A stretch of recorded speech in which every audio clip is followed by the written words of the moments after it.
Chers amis musulmans, bonjour, et chers amis chrétiens. Voilà, aujourd'hui le sujet sera, est-ce qu'il y a des contradictions dans la Bible?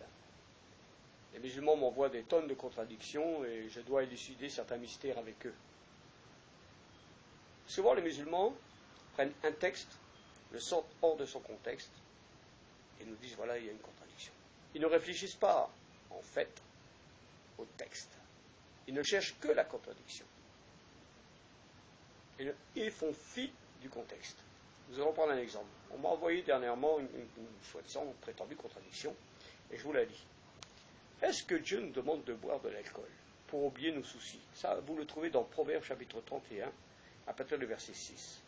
Où il est dit, donnez des liqueurs fortes à celui qui périt, et du vin à celui qui a de l'amertume dans son cœur, qu'il boive et oublie sa pauvreté, et qu'il ne se souvienne plus de ses peines. Voilà, donc le musulman a lu cela, sans tenir compte du contexte, puisque si nous lisons verset 1 jusqu'au verset 5, nous voyons que la maman de Lemuel, en fait, c'est elle qui parle et non Dieu.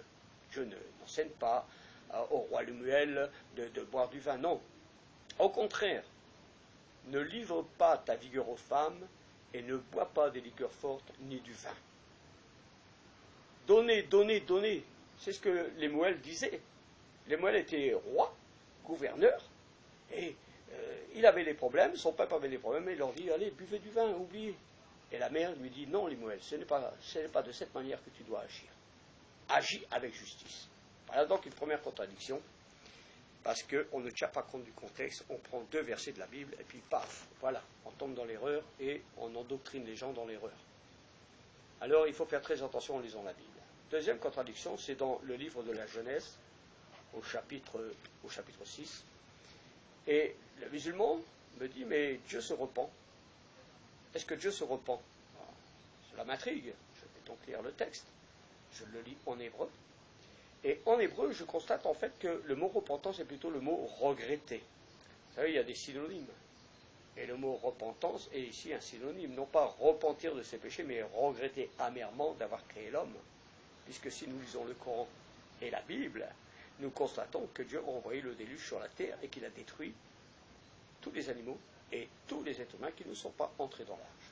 Sur ce sujet-là, nous sommes en accord. Alors, pour qu'il y ait un déluge, il faut d'abord un regret de Dieu. Le regretter.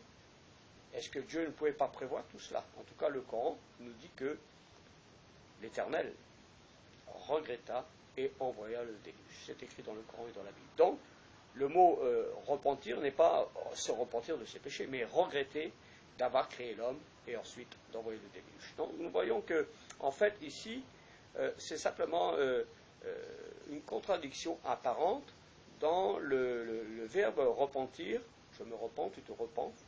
C'est plutôt je regrette d'avoir créé l'homme, puisque Dieu envoya ensuite le déluge. Troisième contradiction. Quelqu'un me souligne que dans un des 3 et 4 évangiles, les 2 brigands insultaient Jésus à la croix.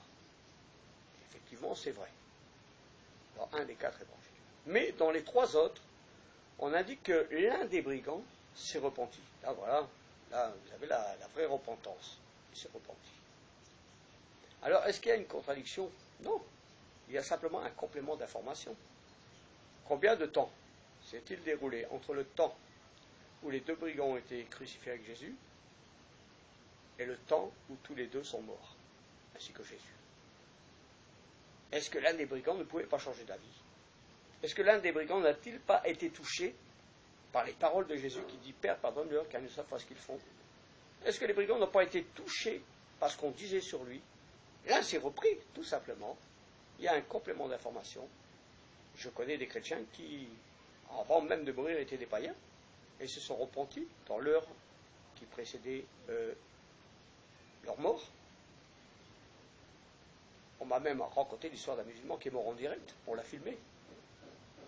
Il disait lui-même que quelque temps avant de confesser ses péchés et de prononcer la shahada, shahadu an Allah, tout ça, et d'accepter Allah comme Seigneur, il était païen. Alors, chers musulmans, nous avons vu qu'il n'y a pas de contradiction dans la Bible. Si vous voulez m'écrire, venez sur Facebook, dans facebook.com/secte au pluriel, religion au pluriel, et venez me déposer vos contradictions afin que nous puissions les étudier ensemble. Dieu vous bénisse.